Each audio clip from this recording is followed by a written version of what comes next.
to share something with you. That might put me in a very negative light, yeah. Relationships are not my forte. See if someone grabbed up my wife or something, completely different ballgame. I'll walk away from it, and this has been like a therapy session.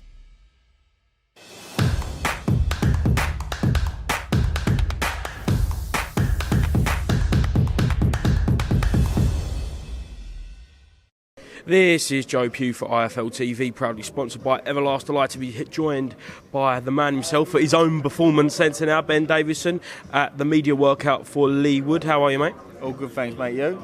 Very well, thank you. Let's get straight to it then.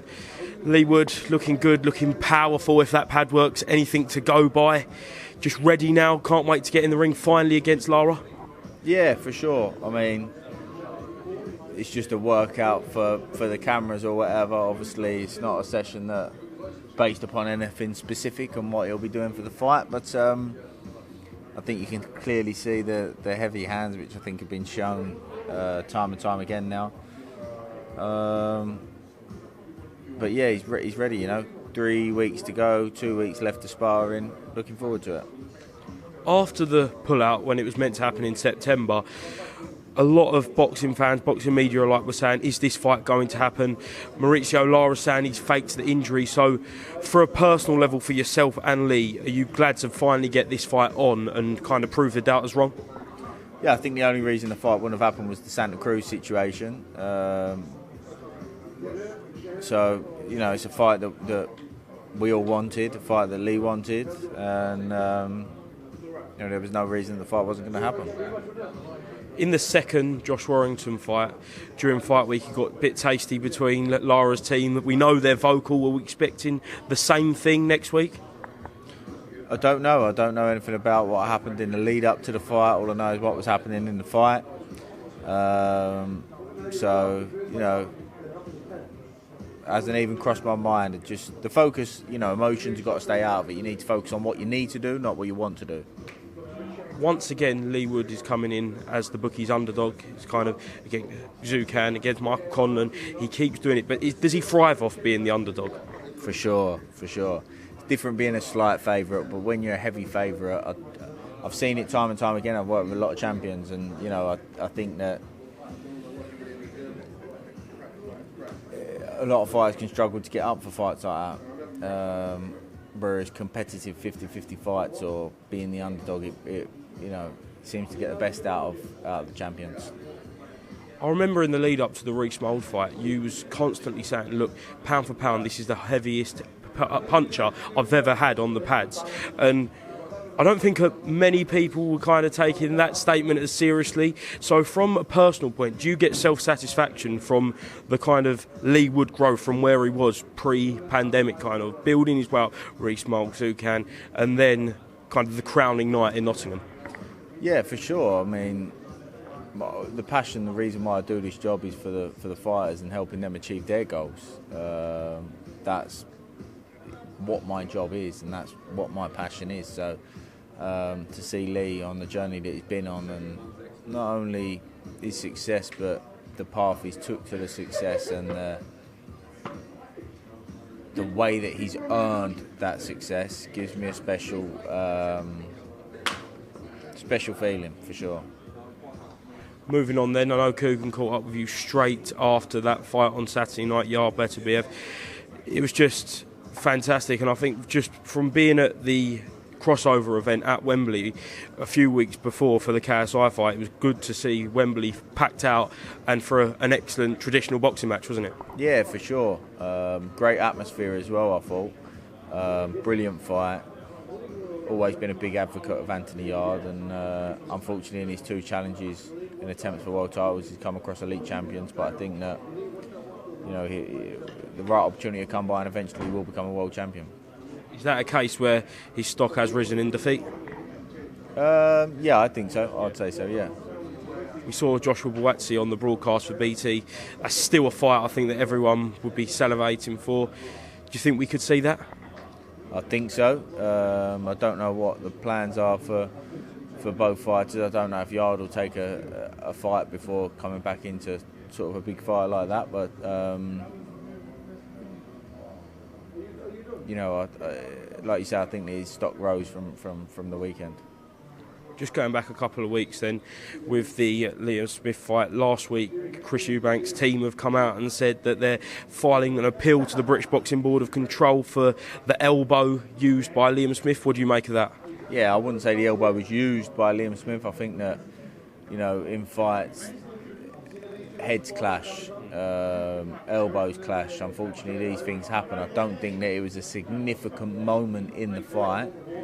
It wasn't what started the trouble. It wasn't what ended the fight. I think that an appeal is not going to change the result. The appeal is not going to change what happened. I think that whatever their decision is, Team Eubank, to whether box somebody else or do the rematch, that makes sense for the focus to be on that. Why do you think he has filed the appeal then? Have they filed it, or are they going to? If they're planning to, why do you think they would? It's a good talking point to help sell a rematch. That's the reality of it, in my opinion. That. Otherwise, it doesn't make sense. Do you believe we will get that rematch? I don't know. I assume so. If Chris can continue to make that weight, I don't know if the weight was an issue or not. I can't say that. All I can say is what happened in the ring, and Liam Smith boxed extremely well and put in a brilliant performance. And it's hard because, in my opinion, the original shot that hurt Chris, there's all this talk about Chris's chin's gone and that, but he didn't even see it coming. He wasn't actually looking at Liam. He was looking at the floor for the first right hand that caused the trouble. And they said the ones you don't see are the ones that hurt. And after that, Liam Smith put a few more together and finished the show in clinical fashion. So, I don't know, but I just don't see where else he goes if not a rematch. The next morning, Umar... One thing I will say is he's had a very, very, very hard time as of late, Chris Eubank Jr. I'm not saying that has to be taken into consideration in terms of the performance. I think it needs to be taken into consideration in terms of the stick and the flack that gets put about when somebody fouls. It's fun to criticise somebody that tries. I just don't get that, especially when someone's had a difficult patch like what he has had. I think that obviously he plays across a certain persona to sell the fight and be the name it is and earn the money that he's earning. But you have to take into consideration some of the things that he's had to deal with outside of the ring as well. And it wasn't his best performance, but I think that he deserves a bit of support. As mad as that sounds, and in not that we can do anything or I can do anything to support him, but I just think that it has to be taken into consideration. Again, not in terms of the performance, so I'm not taking anything away from Liam Smith or saying it had an effect on his performance, but I'm just saying in terms of the criticism and the stick and the flack that Eubank Jr. was getting initially after the fight, just be considerate, I think, is what I'm trying to say. Umar spoke to Billy Joe the next morning on the phone. Is that a fight that still could appeal to people involved in that? Obviously, Billy Joe's in the gym. We know he potentially is working towards a comeback. Have you spoke to Billy Joe since that fight about Chris? No, I've not spoke to him about the fight. I think that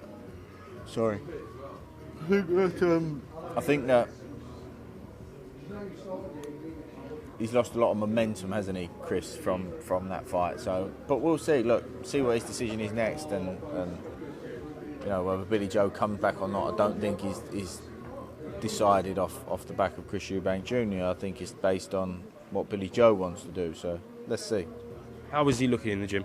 Yeah, good. He's in and out of the gym. He's got a gym at his home as well, so he's always ticking over, and the weight's coming down, and that's the most important thing. Whether he boxes or not, he's always welcome here to train, and we'll support him either way, whatever decision he makes. And it's great for the lads to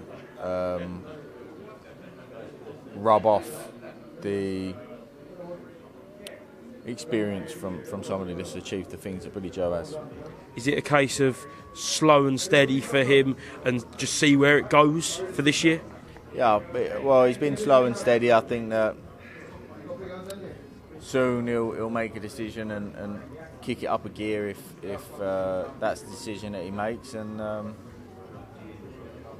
then I suppose you'll start to hear some news.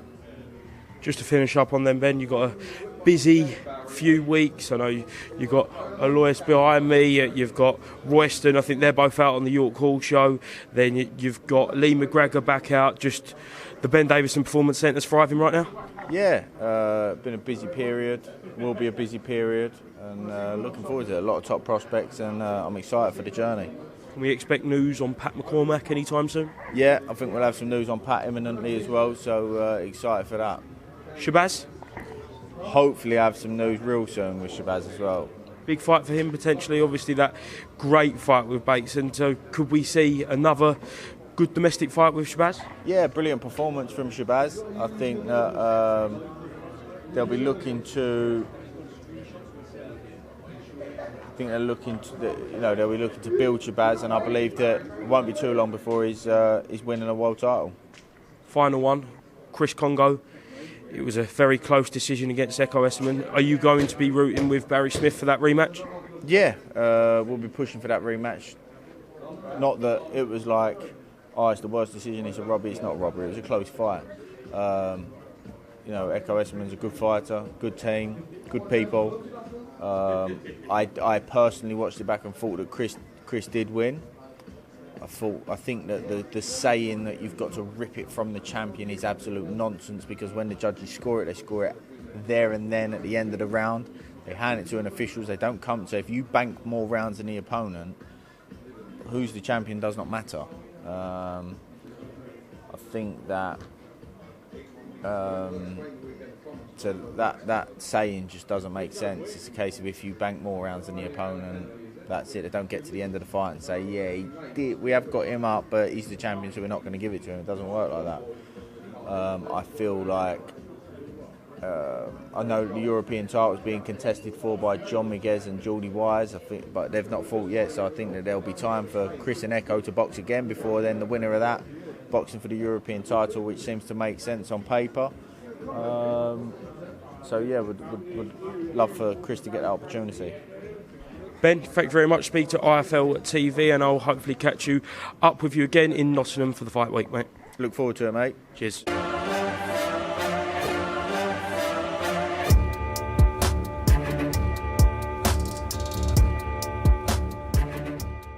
I'm going to share something with you. That might put me in a very negative light, yeah. Relationships are not my forte. See if someone grabbed up my wife for saying completely different ballgame. I'll walk away from it, and this has been like a therapy session.